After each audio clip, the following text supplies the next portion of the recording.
Estamos aquí en Háblate, yo soy Viviana y el día de hoy tengo a nuestro primer invitado que viene pues a iniciar esta nueva sesión, a cortar el listón rojo de bienvenida.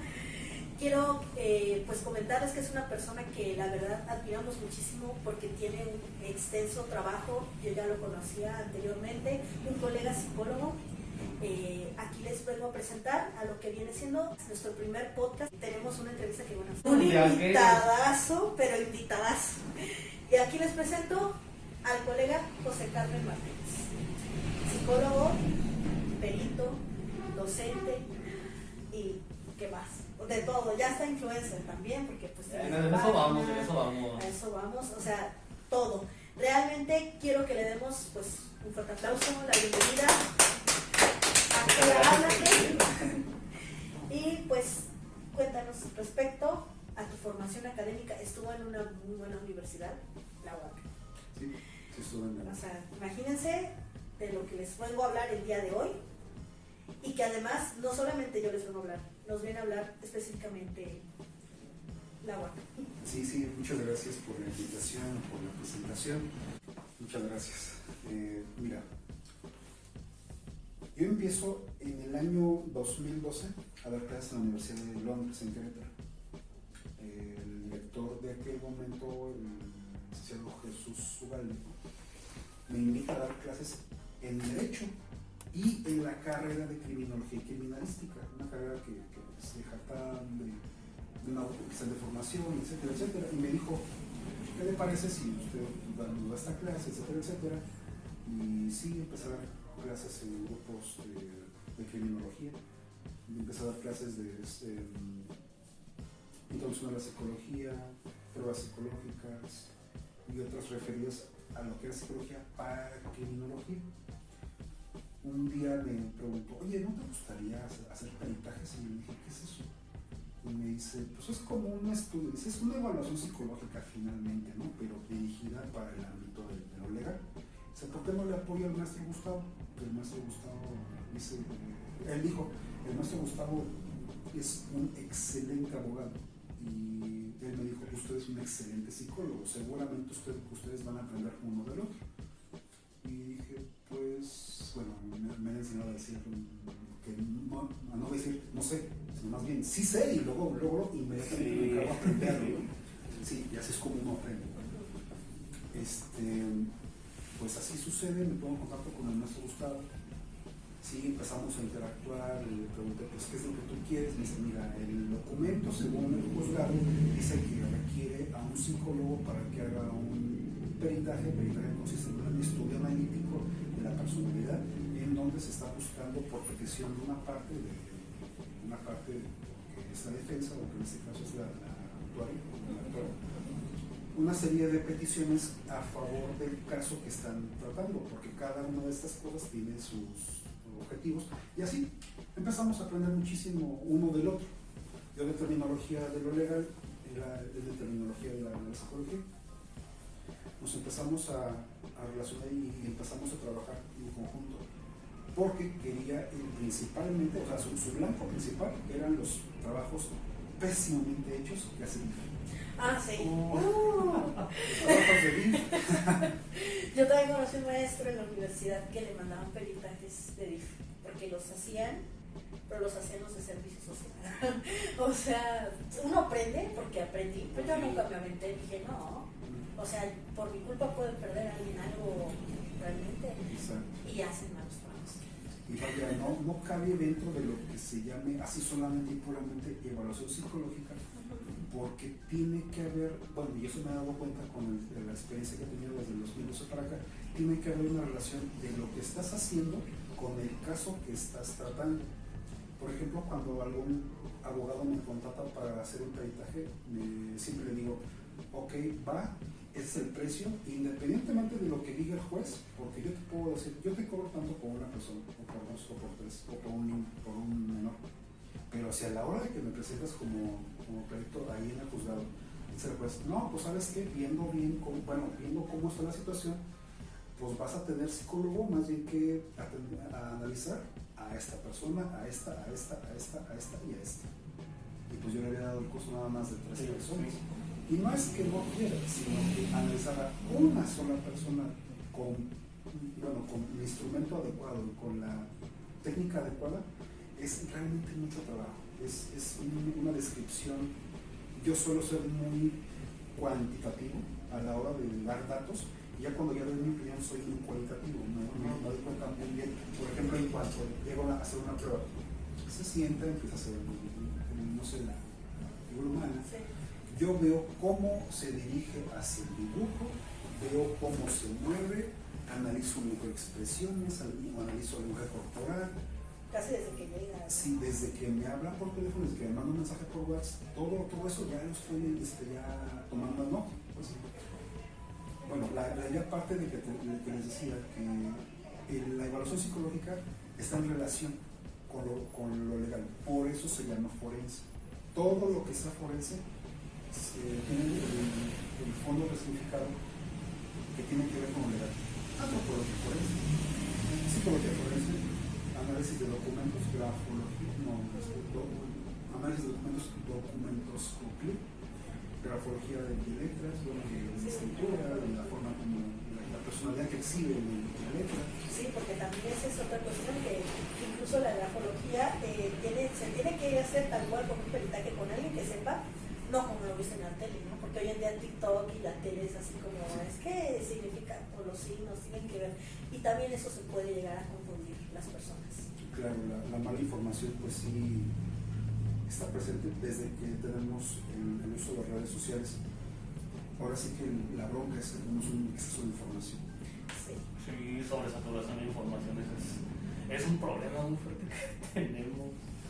Nos bombardean, no terminamos de asimilar una cosa cuando ya llegó otra. Por ejemplo, ahorita tenemos lo más reciente, un drama entre un músico, un futbolista, luego tenemos esto otro y esto otro. No de que no sea de nuestro interés, pero igualmente nos llega, nos sobresatura, y aunque realmente pensemos que no nos afecta en nuestro día a día, nos mantiene más que ocupados, ¿cómo sería la palabra? Nos mantiene quietos por eso, por cosas que a veces ni siquiera son relevantes. Que de hecho sí, o sea, por ejemplo, también cuando fue el juicio de Johnny Depp de Amber Heard, había gente que literal Se ahí desvivía. estaba. Sí. Y yo soy fan de Johnny Depp y aún así no me aventaba los juicios. Se los ponían en vivo en YouTube. Sí. Le dije gente que estaba realmente preocupada por eso, y yo no pensando, tranquilízate, no te va a tocar ni un solo centavo de eso, mi hermano. Pero sí. Bueno, continuando con el tema del aprendizaje, pues mira, ya una vez que me he relacionado con este abogado, pues empezamos a llevar asuntos. Yo le digo, ¿y cuánto cobras? Dice, no, pues tanto. ¿Metas? ¿Tanto? ¿Por qué tanto? Y me dice, cállate, no digas tanto, porque si no, entonces tú mismo vas a empezar a demeritar tu trabajo. O lo que tú sabes, dice, dime cuántos años de experiencia. No, pues ya llevo tanto, ¿no? Dice, ahí está, no me digas que no has aprendido, no has hecho esto. Entonces empecé a ver la cuestión del peritaje como un trabajo serio, formal, con una cadencia, con una lógica, que puedo decir que hasta con una disciplina, ¿no?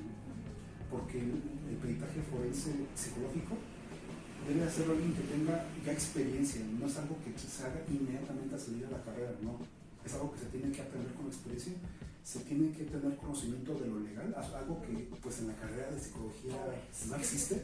O sea, hay que adaptar cosas de lo legal, cosas de medicina incluso. Ajá, porque incluso la psicofarmacología, realmente, por ejemplo, en las universidades privadas no hay, o hay así como una embarradita, y no debería de ser así. Sí, la formación, pues, ahora sí que la empecé a desarrollar. Yo no he sido experto en psicología forense como formación profesional, por ejemplo. Eso uno lo va adaptando. Yo creo que más bien el peritaje me llamó a mí, no yo a él. Yo llegué ahí, estuve preparado, yo dije, perfecto, yo quiero, yo busco, yo hago, y pues así lo he desarrollado. Ahora, eso fue desde el 2012 para acá, desde que ya conozco esas cosas. Sin embargo, acá en San José de Iturbide, del año 2017-18, que salí de la maestría, algo decepcionado, pues porque nos mostraron al fin del resultado de la maestría, pues un panorama bien duro, bien complicado para el desarrollo del trabajo. Y dije, bueno, de todos modos, es una maestría, pero eso no me va a limitar a que yo como que me autolimite, para dar la redundancia, a la búsqueda del empleo y de lo que yo quiero y de lo que yo soy. Yo soy psicólogo, me encanta dar clases, me encanta dar cursos, me encanta hacer evaluaciones. Entonces dije, lo que a mí me gusta es lo que quiero. Y entonces ahí en San José conocí a la licenciada Beatriz Mesa, con la que ya trabajé en una asociación civil en la que todavía trabajamos, muy esporádicamente, pero todavía trabajamos en favor o en contra más bien, de la violencia a la mujer. Así empezó el rollo, pero cuando de repente pues tenía mis pacientes y empecé a tener cada vez más y más hombres, y le dije, oiga, ¿estás segura que estamos trabajando contra la violencia contra las mujeres?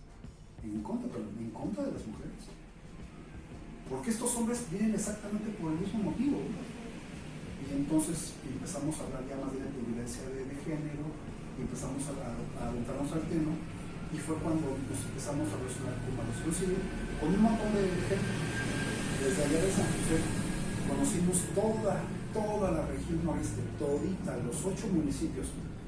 Doctor Mora, San Luis de la Paz, Tierra Blanca, Santa Catarina, Tarjea, Jichú, Tierra Blanca y San José de Iturbide, los conocemos muy bien, porque íbamos hasta allá, teníamos el apoyo del gobierno, ella no sé cómo le decía, pero nos apoyábamos así desde esa parte, y decía, oye, dale, nos vamos a Jichú, vámonos, ¿no? Y íbamos para allá, trabajábamos con casos desde los más duros, desgraciadamente, me da pena decirlo, pero es la neta. De la 57 para allá es una realidad, de la 57 para acá es otra realidad bien distinguida. Allá no existen peritajes psicológicos, no existen peritos psicológicos, yo soy el único. Me da tristeza porque por los casos que he tenido hay cosas que se pueden haber prevenido bien sencillo.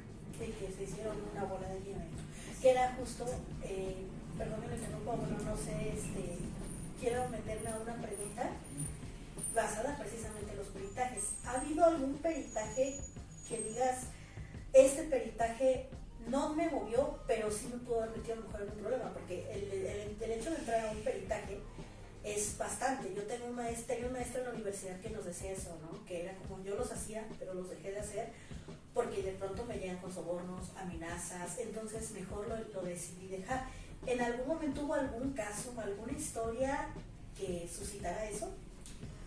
Realmente el peritaje psicológico, como todo aquello que sea forense, de derecho, la antropología, de psicología, de lo que sea forense, siempre estamos en un grave riesgo, siempre. Porque va a haber alguien a quien se le dé el beneficio y alguien a quien no se le dé el beneficio. Sí hubo un caso, aunque ha habido más, pero un caso sí fue completamente contundente, en el que le dijimos a una personalidad de aquel rumbo, es decir, a alguien con renombre social, vamos a decir eso, con renombre social, del que yo me doy cuenta de una actividad plenamente aborrecible, indigna, infame, incluso te lo puedo decir así, de lo cual me sentí tentado más bien a hablar a la fiscalía para que hiciera algo al respecto. Eso es algo de lo que el perito de psicología debe estar consciente. ¿Se va a meter en peligros, en problemas? Sí. Así que se tiene que manejar de la manera profesional más discreta posible, siempre. Esa situación pues ya casi va a rebasar a nosotros como asociación civil, y pues decidimos hacer cambios modernos, porque la naturaleza del trabajo era así, difícil. Se trataba de un caso en el que había un daño muy grave, muy fuerte para menores. Esa fue una. Un segundo caso, nos dimos cuenta de una red de, vamos a llamarle de trata, sí. Nos dimos cuenta y si vamos a ir más allá, o sea, si pudiéramos haber abierto más ese espacio, hubiéramos hecho pedazos a gente de renombre de toda aquella zona, no nada más de un solo municipio.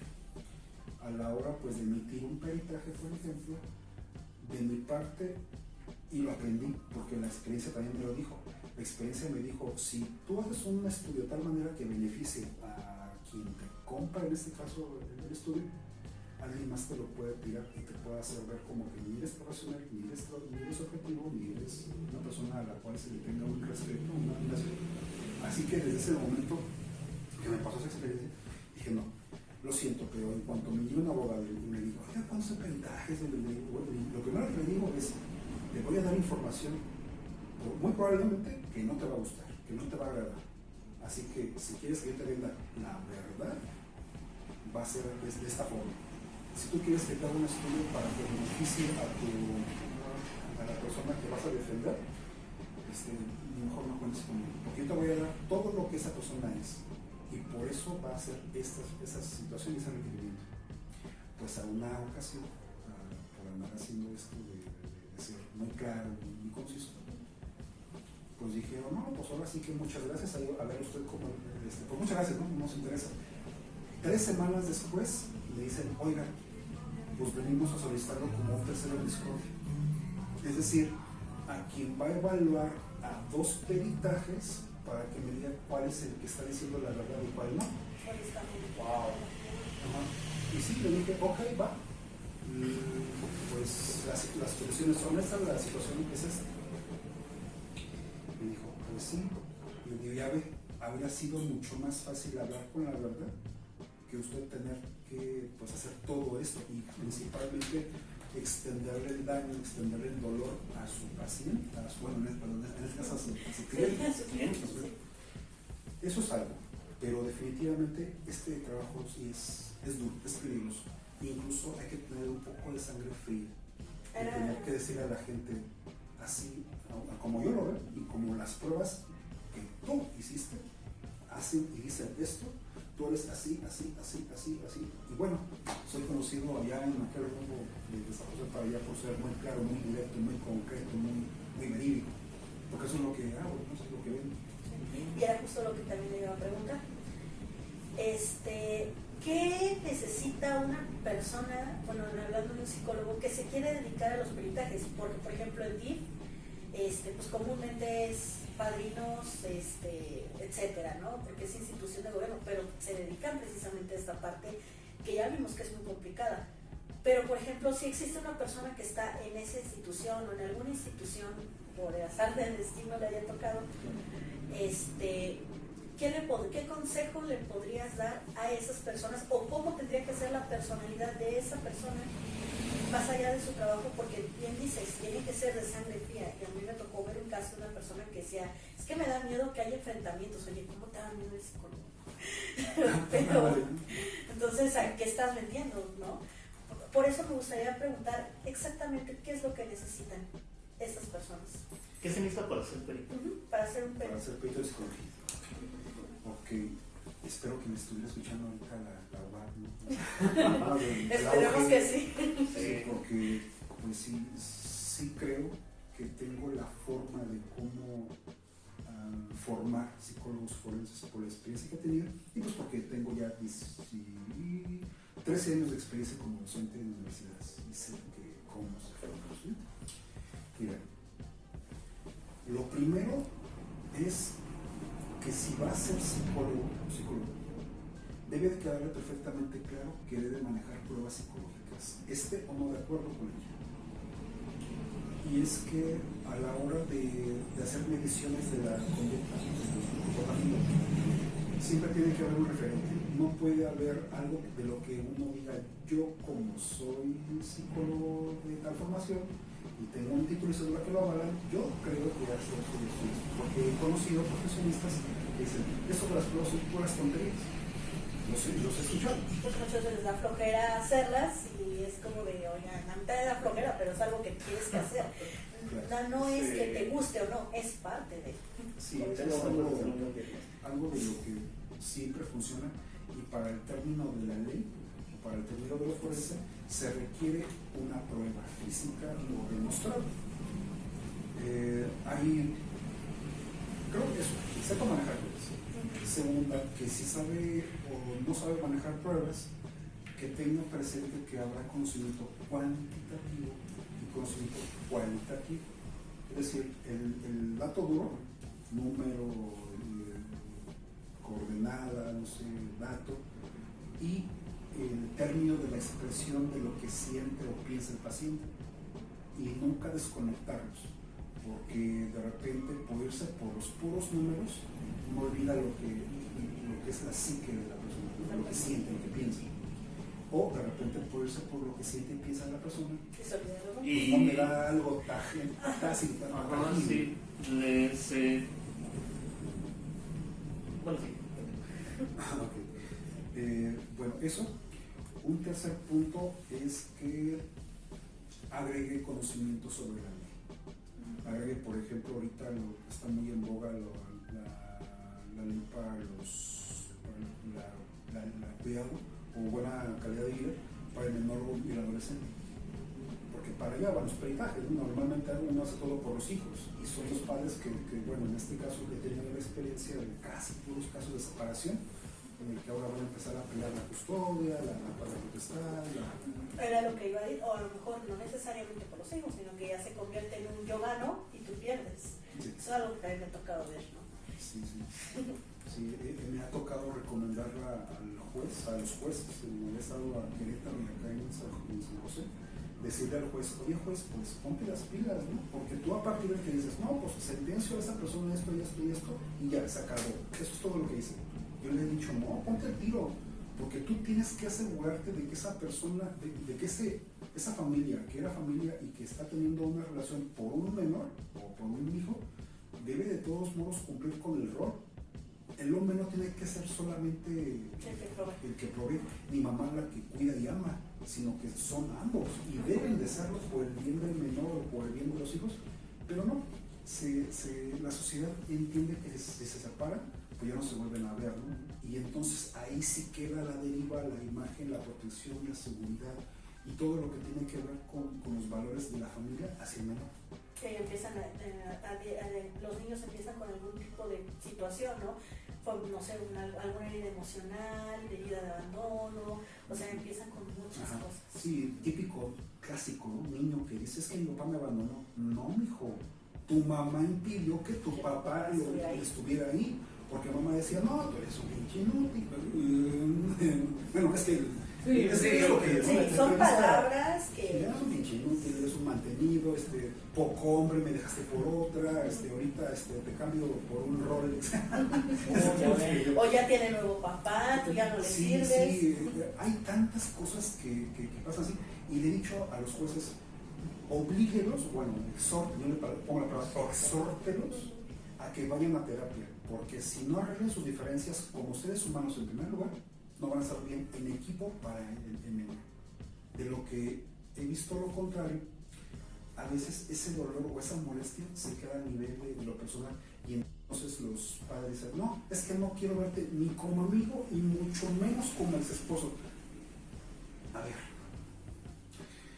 superar. Y el superar consiste en que se pueda hacer un trabajo de equipo para estar bien con el menor.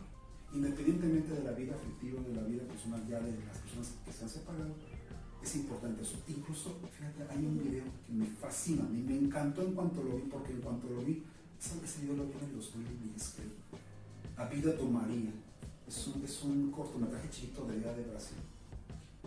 Ahí existe el de la vida de João y la vida de María, que es como la vida de un niño, la vida de una niña. Es un cortometraje animado muy bonito, dura 10 minutos. Ese cortometraje, hasta el final de la vida de María, se ve como pues, el hijo de esta chica de María está ahí jugando en la playa con otros niños, fútbol incluso, y su mamá está a un lado y su papá está en el otro. Entonces se va viendo la cámara. Su mamá está de este lado y su papá de este lado, y abre más y más y más la toma, y su mamá ya está con otra pareja y su papá ya está con otra pareja, y de todos modos los cuatro están al pendiente de la niña. yo digo, si tenemos o llegamos a ese objetivo, que tengamos la capacidad de poder llevarnos bien a ese punto, fabuloso. Y eso es lo que le digo al juez, date cuenta, no, porque tú no me dices, no, pues condeno esto, ya ustedes ya saben, ustedes arréglense, ustedes pónganse de acuerdo. No, pues por eso creo que la psicología tiene que meterse al juzgado, tiene que meterse al registro civil.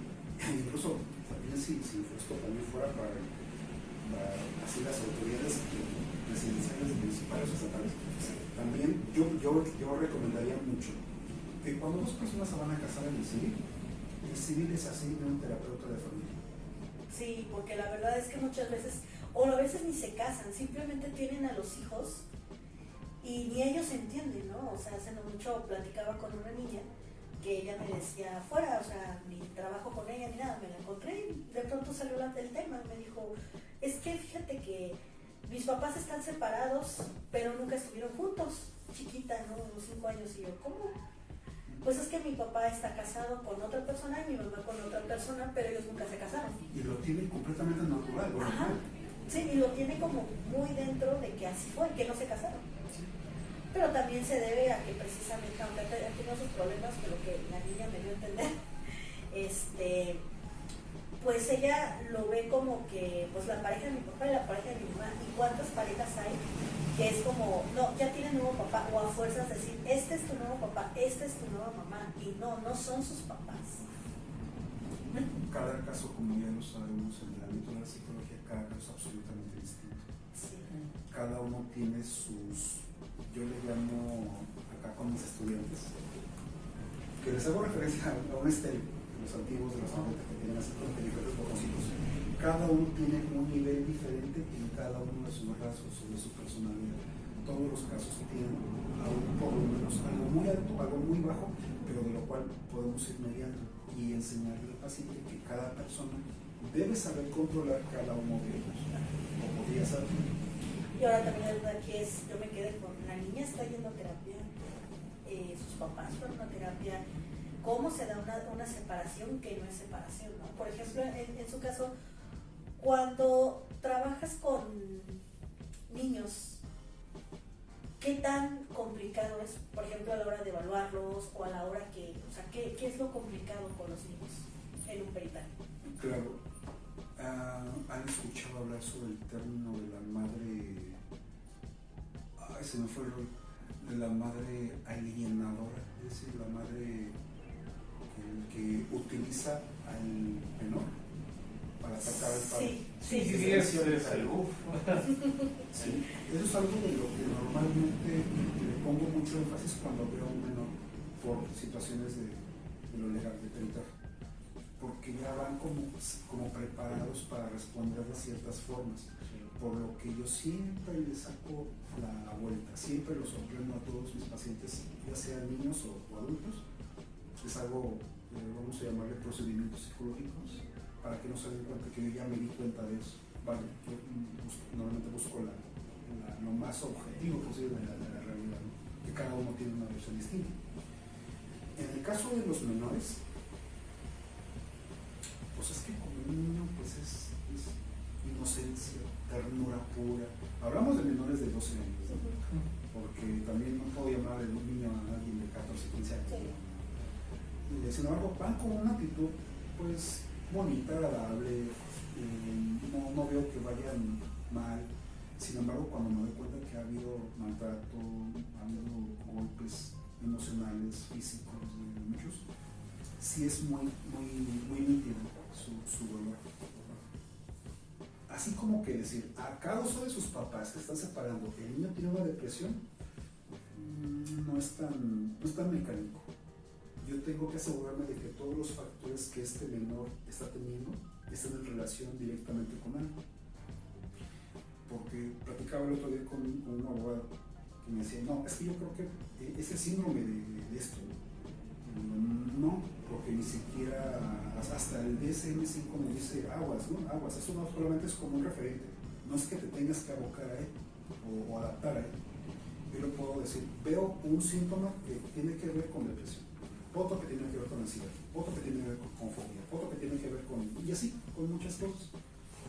Entonces, al final de la evaluación, yo trato de absorber al máximo posible, cuantitativamente, con grabaciones, obviamente autorizadas por cada uno de los pacientes y haciéndolo por escrito, y con la información cualitativa de qué es lo que tienen, cómo están. Con los niños yo hago un clic inmediato, hasta me divierto con ellos. Hola, ¿cómo estás? Ay, hola, ¿cómo estás? Y nos llevamos súper bien, porque quiero buscar que dentro de ese buen trato, de ese gusto por vernos, me revelen cosas que sí ha sido así. Y de repente le digo a un niño, no sé, 8 años, digo, ¿qué pasó, campeón? ¿Cómo estás? Y me queda viendo y empieza como a sollozar y me dice, nunca nadie me había dicho campeón. Y le digo, pues lo eres, hijo. Y entonces somos hasta factores motivacionales. Y una vez que tenemos eso, ya podemos aprovechar esa emocionalidad para empezar a definir qué es lo que él tiene, no, qué es lo que le está pasando. Si le está doliendo la separación de su mamá, si lo que tiene realmente es que ya no le están comprando juguetes, si lo que tiene es que pues ya no va su mamá por él como antes. Es decir, saber exactamente qué le duele. Si me baso, no sé, en una evaluación general básica, en el que pregunta, así como, y en términos legales, bueno, ¿le hizo daño o no le hizo daño? Y le digo al juez, mira, es que sí le hizo daño, pero no como para que digas, decir, sí le hizo daño, sino te tiene que quedar claro a ti, juez, o a la ley, que no puede haber términos dicotómicos. Es absurdo, ¿no? Absurdísimo. Debe de haber, o deberíamos darnos cuenta de que hay gradaciones de alguna emoción, de algún evento, porque me pregunta el juez, oye, ¿el niño tiene daño? Yo le digo, pues sí, y como cualquier otro niño que vive una realidad, que va a la escuela, que convive con niños bien pesaditos, que vive en un lugar en el que se dicen groserías, hay balazos por la situación en la que tenemos aquí en México, ¿cómo no va a estar dañado? No me chingue. Y más bien le digo, en lo que hay daño es en ciertos puntos, ciertas estructuras o ciertos momentos de tales eventos relacionados con tu rollo y pero no significativos como para decir que a causa de esto él está así, porque así es mucho la ley. Muy de, pasa esto, entonces ocasiona esto. No es tan sencillo. Sin embargo, tenemos que adaptarnos y respondo a la otra de las preguntas de qué requisitos para estudiar, para hacer perito. Se tiene que definir y quedar bien claro con eso. No podemos ser dicotómicos en cuanto a la toma de decisiones, sino que tenemos que entender que el mar de opciones en cuanto a lo que son emociones, pensamientos y todo lo que pasa en la mente tienen muchas características. En ese sentido, así hacer el documento, reporte y decir yo creo en esto, porque yo así lo vi, tener la seguridad, que también se corresponde con lo que tú me preguntabas, en qué medida está el peligro, pues en eso. De hecho, trabajar con niños también, esa es otra cuestión. ¿Consideras que el niño realmente merece ir a terapia? ¿O realmente es más los papás?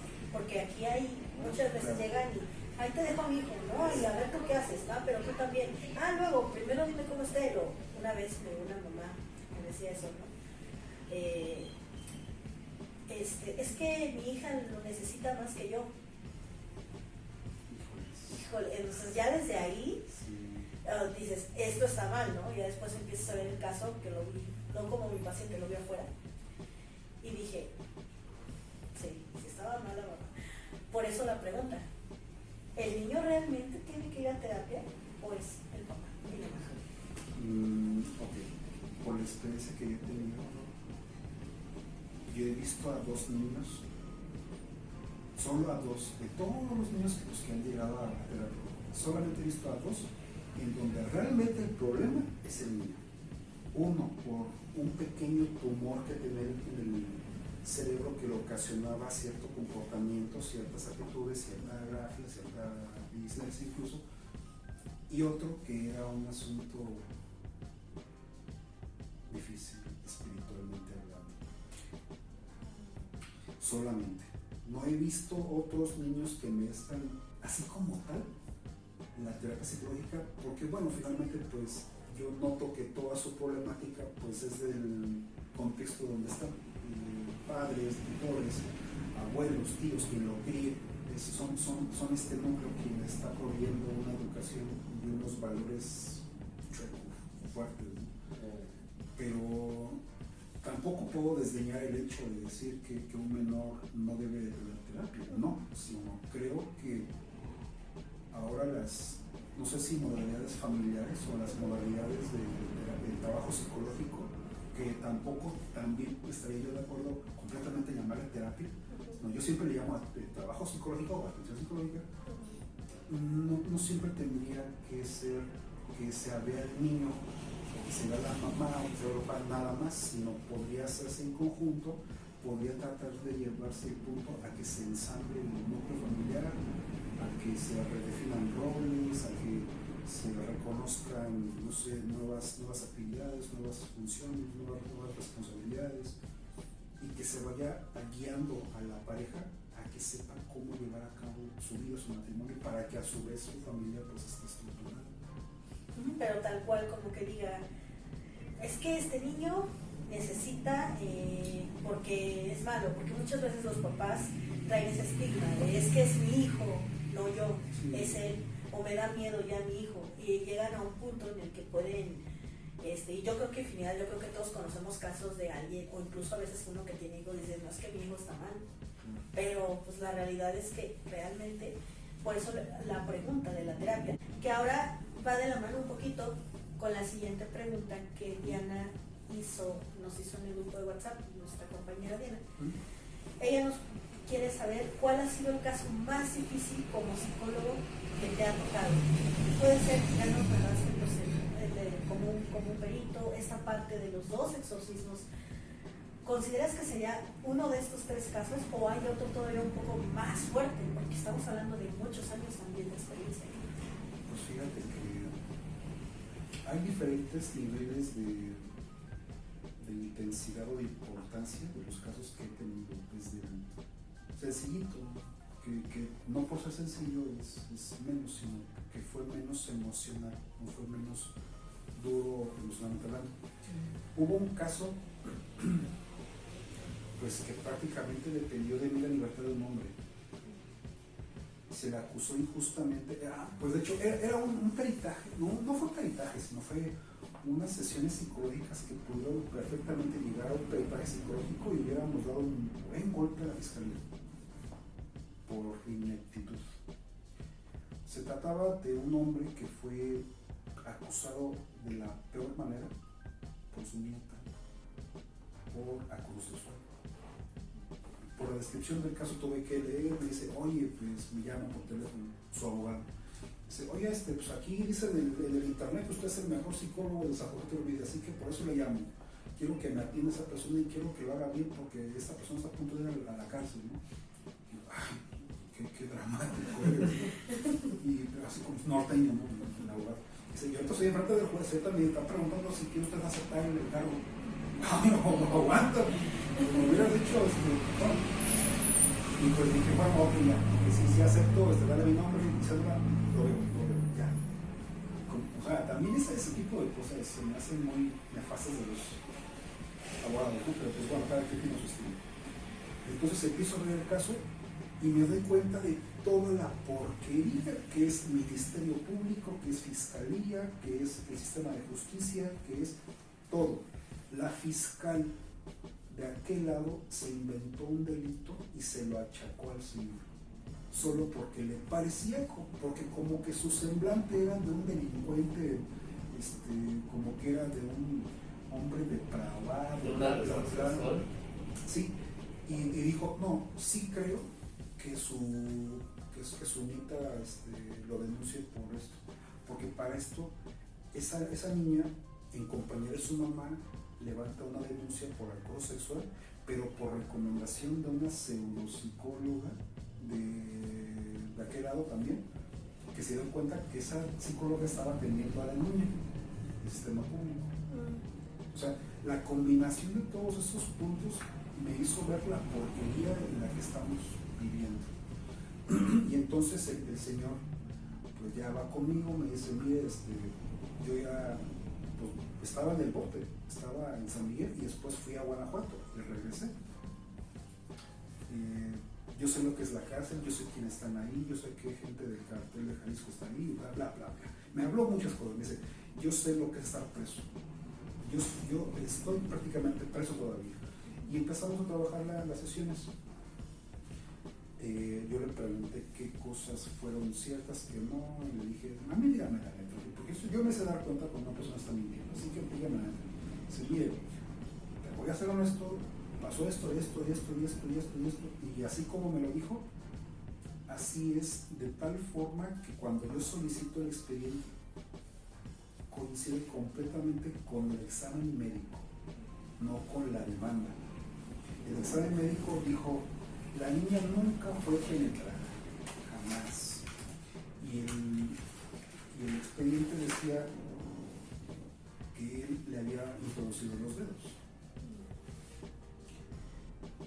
Tiempo, bueno, como a la séptima, octava sesión, me dijo, no, ¿sabes qué? Pues yo mejor yo quiero ya las cosas en paz, yo no quiero meterme en broncas, porque pues ya, la neta yo quiero perdonar a mi nieta y a su mamá por haberme demandado de esta forma, que pues dice, yo encontré a Dios en la casa y la neta ya fue la peor forma, pero fue la forma en que me encontré el Señor.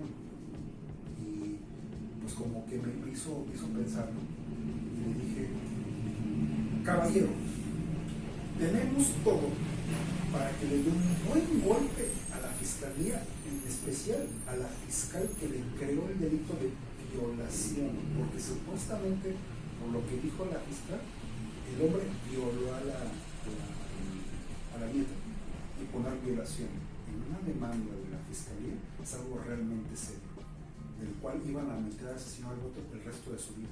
El hombre tenía 61 años. No, ya, Bueno, sí. Ajá, o sea, completamente, no más porque tenía una apariencia así medio chacana, pero a la hora de la verdad le apliqué las pruebas y dije, usted es así, así, así, así, así, así, usted piensa esto, y dice, usted es un mato. Todo lo que me acaba de decir, todito, eso soy. No, pues yo no lo hice, usted la hizo con las pruebas, porque yo aplico pruebas todos los días. Las de otras de inteligencia, esas como que se me hacen como muy, es como una regla, ¿no? Sí, sí, lo que le comentaba, hay pruebas que sí son como de regla y ya, pero tenemos que hacerlas. Sí, este caso me movió mucho porque me hizo ver toda la porquería del sistema de salud, que para empezar la psicóloga no era psicóloga, la psicóloga no tenía cédula profesional,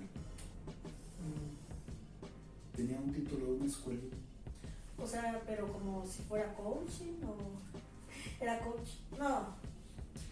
Ella dijo que la niña al llorar después de que le hizo una pregunta sobre su abuelo, ella dijo, entonces ella hizo la relación.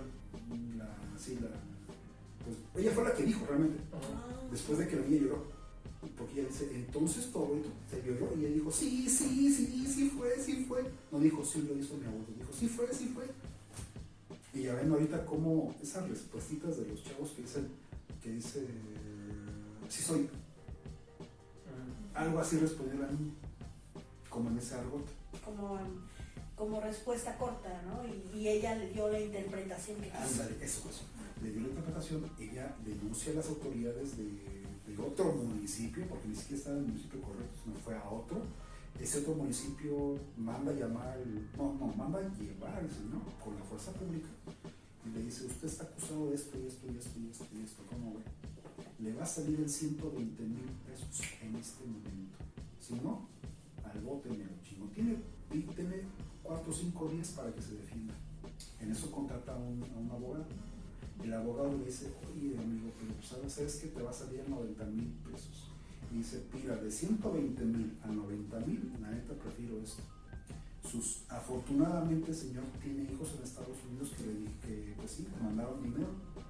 Y pues dijo, afortunadamente pude, dice, y me di cuenta que en este país va a tener libertad de ese tipo de situaciones quien tenga dinero. Quien no, está ahorita en el voto. Y lo pudieron ayudar. Pero finalmente de 3 meses de prisión no se escapó. En la segunda y tercera semana que este hombre estuvo ahí dentro, trató de acabar con su vida 4 veces. Y las 4 los mismos custodios se lo impidieron. no sus compañeros hasta decían, órale, no seas puto, bueno, dale, traían objetos punzocortantes, así, acabas de tu vida con de volada, y si no lo logras, te regalo un bloom para que te alivienes, bueno, porque había ese tipo de cosas.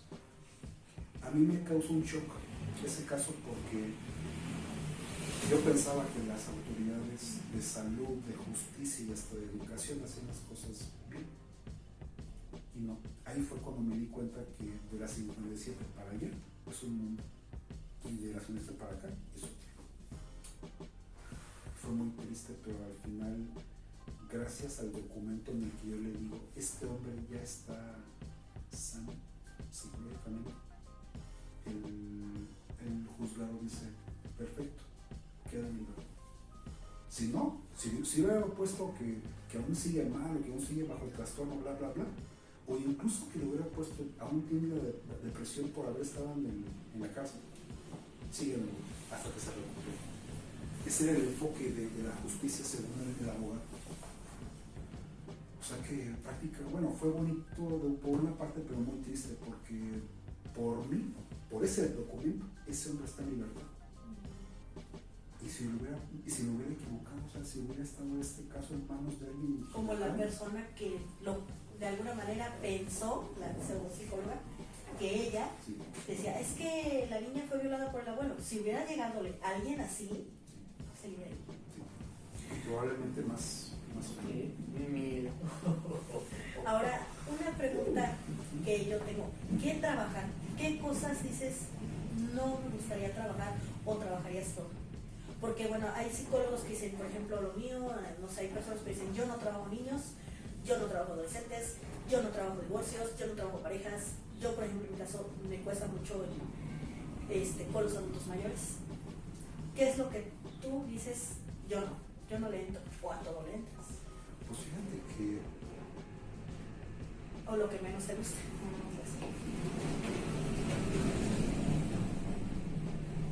Pues he tenido experiencia de toda, bueno, he atendido a niños, he atendido a adolescentes, mujeres violadas, mujeres golpeadoras, hombres estúpidos. A lo mejor eso, hombres estúpidos. Bueno, me refiero a estúpidos en el sentido de que pues, los manda aquí en San Miguel, por ejemplo, porque allá de aquel lado no existe. Aquí en San Miguel sí, aquí la juez, no sé, cuando le da sentencia a esos hombres que golpean mujeres, a lo mejor en el momento en el que yo platico con esos hombres y me dicen, no, es que yo no le pego, yo le educo. Ya cuando empiezan con eso, digo, este es un imbécil, ¿no? ¿Cómo le doy a entender que no es como cree? Pero me han hecho enojar 2 o 3 veces. Es lo que más me ha costado hasta ahorita, pero eso para mí es mi reto. Ahorita. Que ese tipo de personas, como que ver de qué forma cambiarles el chip. Casos que no atiendo son a niños, pero me refiero a que no atiendo porque acabo no atendiéndolos. O sea, si me traen a un chiquito de 5 o 6, sí, como decíamos antes en el video, pasa del muchacho a quien realmente tiene problemas. Sí, los veo 1 vez, 2 veces, hasta la tercera le digo a la señora, me lo quiere dar para que nos pongamos a jugar, porque la bronca no es de él, la bronca es suya. La bronca es de su mamá, de su cuidadora, de su abuela, de su mamá. De ahí está la bronca. El niño nada más absorbe. Si me lo quiere traer para que juguemos, pues me paga su sesión y pues me divierto un rato con él. Porque no trabajaremos una problemática como esta. Porque no existe del niño, ¿no? No, te digo más, 2 veces he tenido una situación así de que sí sé el niño. Uno de ellos fue el segundo liberación. Y ahora, ¿qué necesitamos todos los demás psicólogos? O bueno, ¿qué consideras tú que se necesita tener como psicólogo? Ya hablamos de varios enfoques. Evidentemente toda la parte, pues decíamos legal, ¿no? Es importante la parte legal. Hablamos de la parte espiritual. ¿Qué otra cosa consideras que es necesaria que a lo mejor decimos, pues yo me quedo con lo que me dejaron en la carrera, porque así es? Y la realidad es que no es así, ¿no? O sea, uno va aprendiendo mucho más afuera. Claro. ¿Qué consideras que se necesita como psicólogo aprender aparte para llevar una mejor praxis, perdón. Definitivamente, y más importante que lo legal o todo lo demás, definitivamente el conocimiento del cuerpo humano. Definitivamente es saber cómo es como finalmente dice la especialidad en salud ocupacional. La salud no es exactamente doctor. Me gusta mucho el nombre que le dan en Argentina, lo vi en la mañana, le llaman hacedores de salud, no, le llaman efectores de salud. Es decir, que llevan a cabo acciones en pro de la salud, que no tienen que ser pues, como uno que es promotor de la salud. Ajá, exactamente. Creo que nos tiene que quedar claro que estamos dentro de las ciencias de la salud, en primer lugar. Sí, sí, sí. En segundo, obviamente somos ciencias sociales, y como somos una ciencia social, la psicología, híjoles, tenemos que atorarle al conocimiento de la historia, de la economía, de la antropología, de la sociología, tan importante que es y tan poco que la conocemos, de la filosofía, bueno, pues es de donde se basa la psicología. La madre de la psicología. Sí, tenemos que tener el enfoque de la salud, sin necesariamente llamarle clínica, sino de conocer, vamos a llamarle la integridad, es decir, la relación del ser con el entorno y del entorno con el ser, tanto en el funcionamiento del cuerpo como en la, no sé, del ecosistema sano, no sé cómo decirlo, pero esa ambivalencia nos tiene que dar claro que somos seres biopsicosociales y que no vamos a poder limitar a que una persona tiene un padecimiento solamente de orden individual o solamente de un orden contextual, sino de una relación justamente de ello. Es como le decía uno de mis jefes en la prepa en la que estuve, le dije, a ver, el sol nos da vida, ¿no? Vamos que sí. Digo, a ver, póngase a las 2:30 de la tarde en la plaza que le dé 20 minutos el sol, pues me lo chamusca, ¿no? Pues sí, porque el mismo estímulo no siempre da la vida o siempre es bueno, ¿no? Como solemos hacerlo, no siempre es bueno. En algún momento eso que nos era bueno también nos puede destruir, y va a depender de cómo nos acerquemos nosotros a eso. No podemos decir que algo es bueno o malo, eso también creo que no, las cosas no son buenas o malas. No existe el bien y el mal, son cosas que pasan. No, el enfoque de lo bueno o lo malo se quedó ahí en la Edad Media, ¿no? Con el diablo o con Dios. No, ahorita no podemos decir eso, sino que en la medida en cómo nos acercamos a algo, ahí está la habilidad de cada uno como persona saber qué quiere en la vida, darle los tonos, los claroscuros, dicen los argentinos, el acento, la nota, el aroma, ¿no? de la vida, para poder establecer bien qué quieres en tu vida. Creo que es algo que eso se tiene que tomar en cuenta. Otra tal vez que la práctica de la psicología es meterle la verdad, cerebro y corazón y riñones. ¿No? Es decir, ponerle una buena voluntad en la actividad profesional. ¿Cómo ves la psicología en los lugares en los que has estado? ¿Qué crees que falta? Ay, esa pregunta es la más dura, creo. ¿Qué falta? Mira, desde que empecé a estudiar en Querétaro, en la Autónoma de Querétaro, nuestra escuela es una excelente escuela, eso no me queda la menor duda. El enfoque de una corriente para la psicología, estar tan presente en una escuela, también le causa daño. Y en la Autónoma de Querétaro se abusa mucho del psicoanálisis, porque psicoanálisis para esto, para el otro, cuando una universidad pues tiene que encargarse de promover el universo, es decir, la mayoría de las ciencias posibles. Y psicología, ya a esas alturas, ya sabemos que no solamente son 5 áreas, como las ofrece ahorita en mi escuela, ya son más. Entonces, hace falta la adecuada conexión de la academia, de la escuela, con el terreno de la realidad. Y para esto me gusta la posición de los profesores de la universidad privada, que normalmente están trabajando en su ámbito profesional y esa experiencia la llevan directamente a clase. Eso me agrada, por una parte, y por otra no, porque por un salario que no corresponde al de la profesión, a veces uno le gusta más una cosa u otra. Y esa disonancia cognitiva entre lo que es el trabajo y la vida nos suele costar muchos problemas de salud, ¿no? Esa es una. Otra, que en Querétaro pues hay un exceso de psicólogos clínicos desempleados porque no se sabe o no se ponen, al menos no se ponen las herramientas adecuadas al trabajo psicológico, sino se tiene que es una cosa o eso.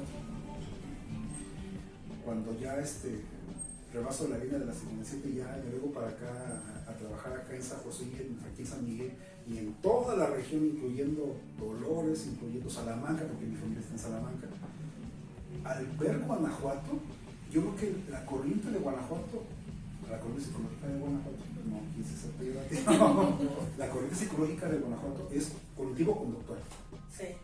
Esa es clarísimo. Igual desempleados, pero cognitivo-conductual. Y también me da mucha pena que en cierto momento el enfoque cognitivo-conductual prácticamente uno se convierte en el que le va a dar al paciente la instrucción o la orden que debe de seguir el paciente, porque si no está mal.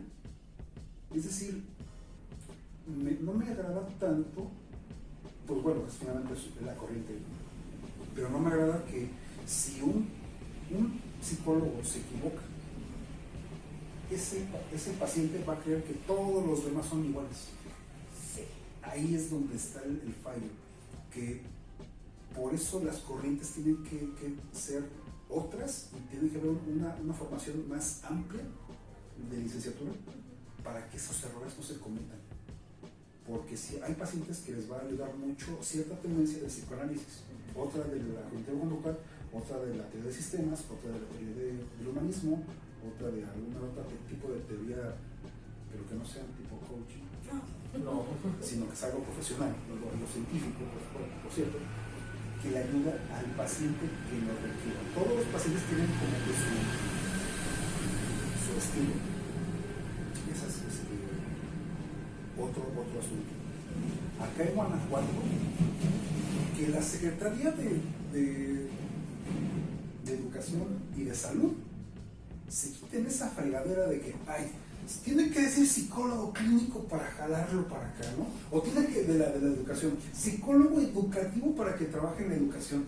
¡Caramba! Eso nos ha hecho un daño tremendo a tantos psicólogos. Porque también realmente no sabemos si a lo mejor es clínico o es educativo, pero si no es un pendejo. O sea, perdón, ¿no? O sea, claro. Es la realidad. A mí me tocó verlo de manera personal un poco con una persona, espero cortes eso porque sí es algo fuerte, pero se me vino, que trabaja conmigo, la psicóloga oficial del área de primaria. Yo mando a mis niños y agarra y me dice, ella no sabe que soy psicóloga, bueno, ella sabe que soy psicóloga, por eso me odia, pero en un principio ella no sabía. Y me dice, maestra, dásela a la mamá del niño. Y me manda, ¿a qué no adivinas? La historia clínica.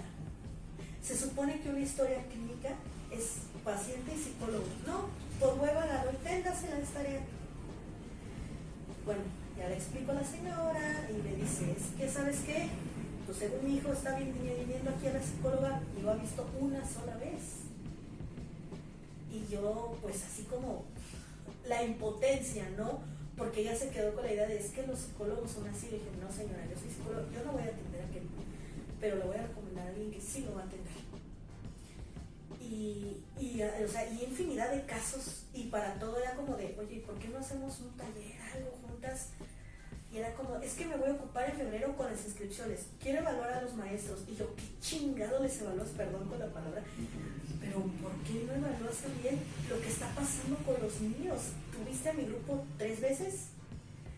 Y esas 3 veces no detectaste que había ansiedad no en uno, en muchos. ¿Qué está pasando?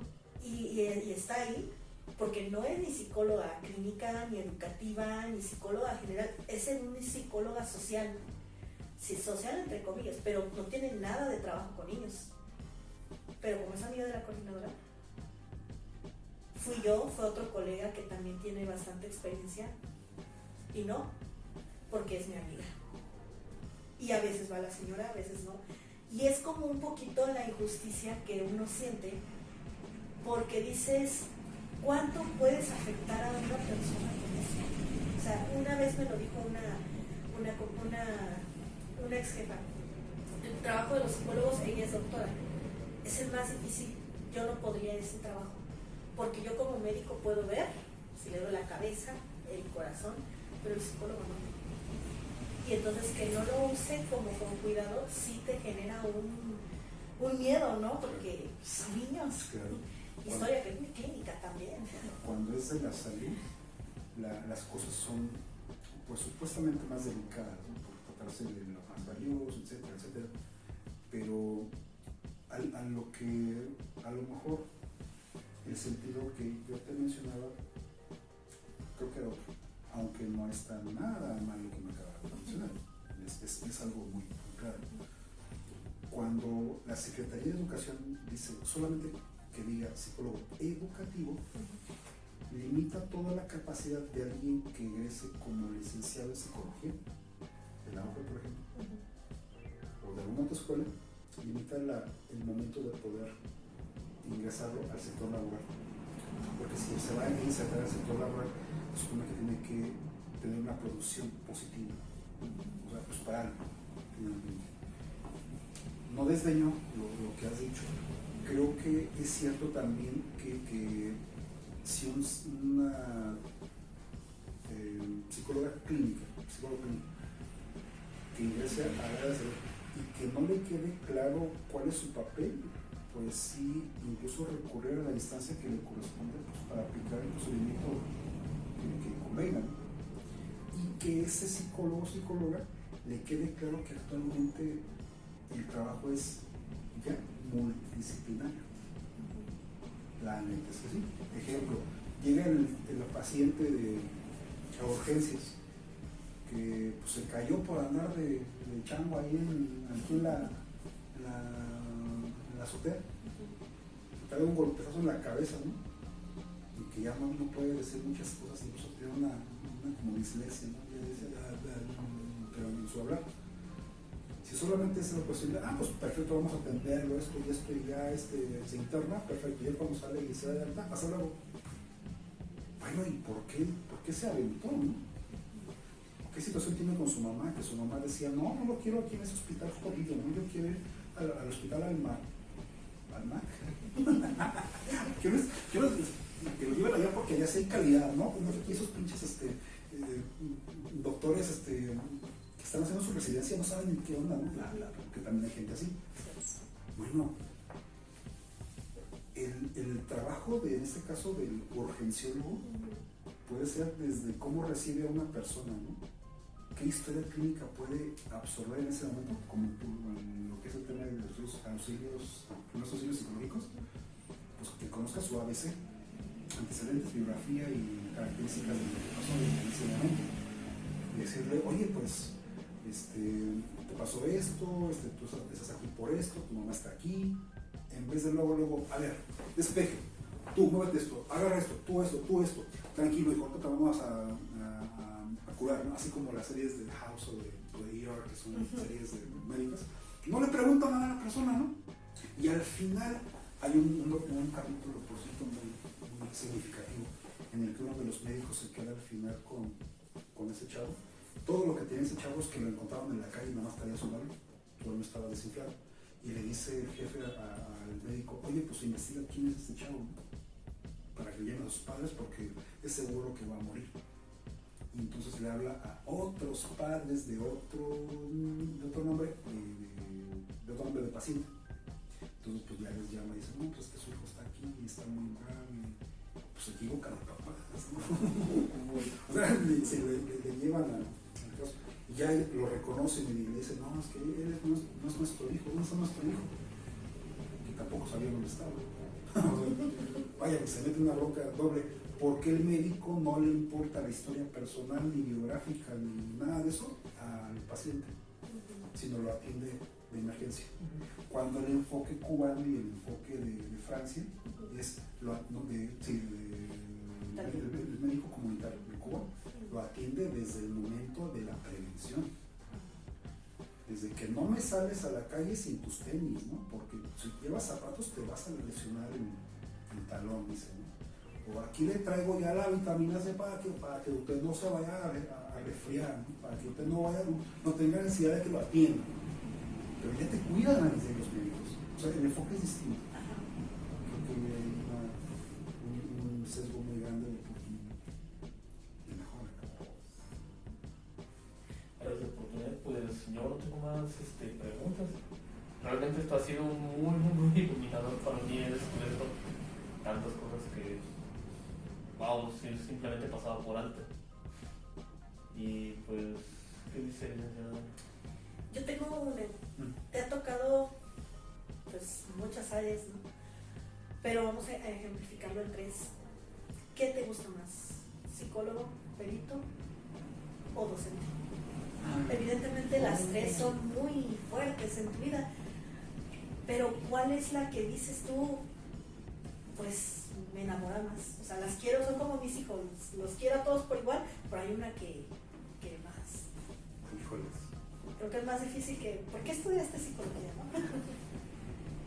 Se me hace más difícil responderte que la de enfoque psicología. Psicología es bien sencillo. Que también te la voy a decir. Me gusta mucho de 0 a 10, 9.5 la clínica, o sea, no, trabajar con la gente, vamos a llamarle en broncas de salud. 9.5 con la terapia. 9.43 el peritaje. 9.62 las clases. Me encanta dar clases, me encanta dar cursos, me fascina transformarme en el agente que hace que otra persona diga, no manches, o sea, provocarlos en salsa de wow. Enrolar, pues. Sí, a través de estímulos visuales, auditivos, kinestésicos, porque pues también tengo toda una historia como docente. Mira, estudio psicología porque yo quise ser médico y mis condiciones de vida en ese momento, ni de formación que tuve en la prepa, me daban la chance para entrar a la Facultad de Medicina de la UAC. Encuentro la psicología por pura casualidad de un amigo que es alemán, por cierto.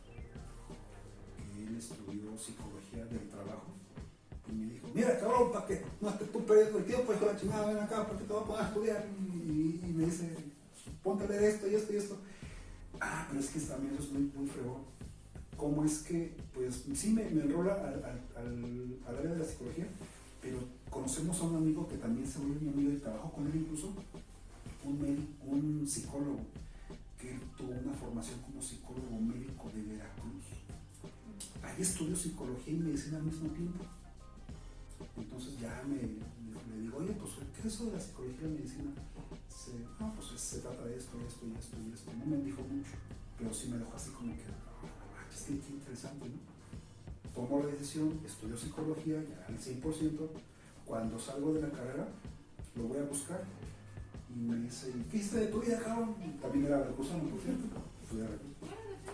Y le digo, no, pues estudié en la Facultad de Psicología de la Autónoma de Querétaro. Y me dice, cabrón, entonces usted no sabe ni madre, voy a ponerle este libro. Me dio Sarazu, Psicología Normal, un libro hermoso porque recapitula todo lo que no aprendí en psicología, la neta.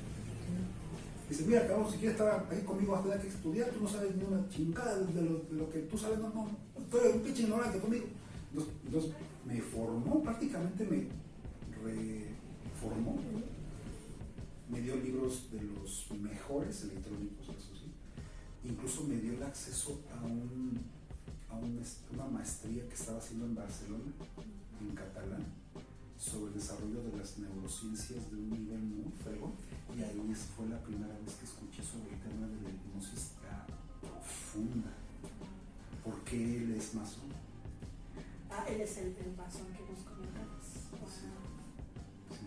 Digamos que ese fue el camino, ¿no? Pero haber estudiado psicología en la Autónoma de Querétaro sí es algo que volvería a hacer, a pesar de todas las carencias que tuve. Y estudiar el área del trabajo, pues me hizo ver que el desarrollo y la capacitación de la gente es lo que yo quiero. Y qué mejor manera de hacerlo que en sesiones económicas, en terapia. Me encanta. Y creo que todos mis pacientes, o bueno, los que he tenido, los que me han tocado, muchos de ellos sí dicen, pues me recomiendo a cada rato. En el Face hay San José y Querétaro.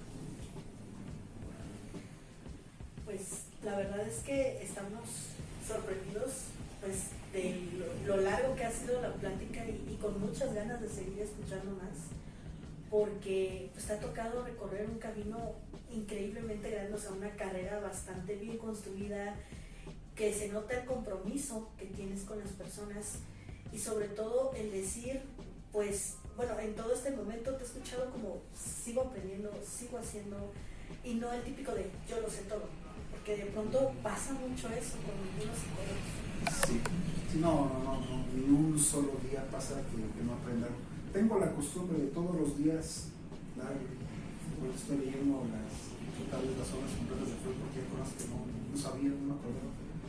Y sí, una maestra de la maestría, se fue bien clara, me dijo, tú tienes que darte claro una cosa, que por cierto es buenísima maestra, una super maestra, la maestra Olga. La adoro, por siempre en mi vida. Me dijo, te debe quedar claro una cosa, tendrás que leer un libro, a partir de que tú egreses o salgas de la maestría, tendrás que leer un libro para tu vida y otro libro para tu trabajo. Dice, diario. Buena analogía. Sí. Y sí, funcionó. Sí, muy buena analogía esa. Te agradecemos mucho, José, por la entrevista. ¿Algo más que nos quisieras comentar respecto, algo que te hubiera gustado que te contáramos, que te gustaría comentar a ti? No sé. Sí, pues, no sé, me sentí muy a gusto, muy contento de que me tomen en cuenta en lo profesional. De repente la gente no sabe todo lo que los psicólogos tenemos que vivir y pasar por trabajar con un paciente. Una vez en la serie de House, House era bien claro, decía, yo le pago a ese especialista para que pueda yo sentir ese apoyo de su comprensión porque siento que de ustedes no la tengo. Me quedé, oye, pues sí, realmente nosotros le estamos dando algo sumamente valioso de nuestra persona a otras personas que bien podría llamarse de amor. En este caso es comprensión, que está ya mezclado y entrelazado con ciencia y con experiencia. Ahora sí que desde el corazón, desde el pensamiento, desde donde se albergan algunos de los humores de los que decía Hipócrates hace algún tiempo, desde ahí es como nos conducimos a la verdad, a que la persona esté bien y contribuimos a que estén bien. Yo creo que no es algo que la gente no sabe. Creo que toda aquella persona que trabaja con otra persona se desgasta tremendamente y eso a la gente, ni mucho menos al pinche modelo económico que tenemos, no le importa. Un trabajo de casi amor al arte, ¿no? Muy mal pagado a veces. O la gente dice, es que te estoy, una vez mi hermano me dijo esta analogía, es que yo le pago a él para que me escuche. Y yo, no lo veas como que solamente le estás pagando a alguien para que te escuche, o sea, hay todo un trabajo detrás, sí. Pero sí es muy mal pagado, ¿no? O sea, hay veces en las que te dicen, a mí me ha pasado de, luego te pago, ¿no? Y no me pagan, y pasa, ¿no? O sea, pero realmente sí. sí es un trabajo casi de moral alta. Hubo un comentario de un taxista, en Facebook, que decía, busca un buen psicólogo, ¿no? Y pues ahí había muchas referencias y decían que un comentario, pues platica con un taxista, esos güeyes son bien cabrones. Vaya, ¿no? Entonces seríamos excelentes taxistas. Sí. Pues sí. Pues te agradecemos mucho esta plática, esperemos que vuelvas a venir a colaborar con nosotros. Sí, porque es una forma en la que vamos a hablar de diferentes temas y vamos a que haya personas que tengan mucho que contar, ¿no? Por ejemplo, la verdad dije, tenemos que abrir sí o sí con José Carlos, porque me parece que pues usted es alguien que sabe, bueno, tú sabes porque ya viste que sabes muchísimo y que además no eres el típico psicólogo que siempre me ha tocado ver, que es como yo sé y los demás son pendejos, ¿no? Y me ha tocado. Es así como que, una persona humilde y que además de ser humilde tiene un conocimiento increíblemente amplio. Entonces dije voy a ver si le voy a proponer y esperemos que sí le interese, esperemos que sí le interese. Y bueno, vamos a despedir el video y hacer la introducción rápida. Entonces, bueno, pues muchas gracias por habernos acompañado, por haber sido nuestro padrino de esta sección de entrevista, que más que entrevista lo que queremos es que nos platicaras un poquito más de cómo es cómo ha sido tu trabajo, tanto como docente, perito, psicólogo, y realmente fue una plática bastante rica, bastante, o sea, en el que se nos fue el tiempo también, se nos fue bastante largo el tiempo. ¿Pero se disfrutó? No diré que no. Sí, de hecho lo disfrutamos, estamos así como, porque teníamos pensado, vamos a hacer preguntas, etcétera, pero creo que con ir sobre la marcha ha sido mejor, ha sido mejor. Y bueno, queremos agradecerte y agradecer a la gente que nos esté escuchando, que nos esté viendo, y gracias por venirte a hablar y a hablarnos respecto a tu experiencia, a tu carrera, a tus vivencias. Y pues, ¿quieres decir algo? Nosotros solo agradecerte y que dejes tus redes sociales, por favor. Sí, muchas gracias por la invitación. Fue un ejercicio muy bueno. Me gustó mucho el formato y cómo se maneja. Me gusta la intención que se tiene. Les agradezco que este espacio, pues también desde la humanidad, de hacernos sentir importante, porque a veces eso falta, la empatía, ¿no? Como lo decía hace rato, la empatía con los demás a veces hace falta.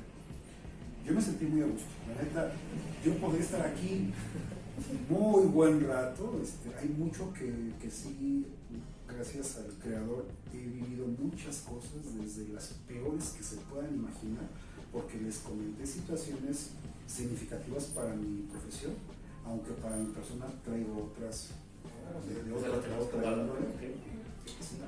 Con mucho gusto podríamos volver a tener algún otro momento, por supuesto. Nada más lo agendamos para organizar bien tiempos, movimientos y espacios y todo. Con muchísimo gusto, de verdad me ha encantado estar acá. Mis redes sociales, pues mira, tengo en la página de Facebook, mi negocio se llama Consultoría Martínez, que en Facebook aparece como Psicología Martínez, un logo es un círculo color azul turquesa, como azul turquesa, con una psique blanca al centro y abajo dice Psicología Martínez. Ahí estamos, e incluso hago videos de pláticas ahí de repente de algunos temas que me parecen los adecuados y por los que me pide la gente. De repente sí echarles un poquito la mano a alguien que no puede ir a sesión por tiempo, por lo que sea, pues esperando que ese video les pueda ayudar o hacer ver algo que nadie más no le ayudaba, ¿no? Como decía Freud, nuestro trabajo es hacer consciente lo inconsciente de alguna forma, y una vez que tiene un conocimiento, pues saber aprovechar. Bueno, está ahí esa página.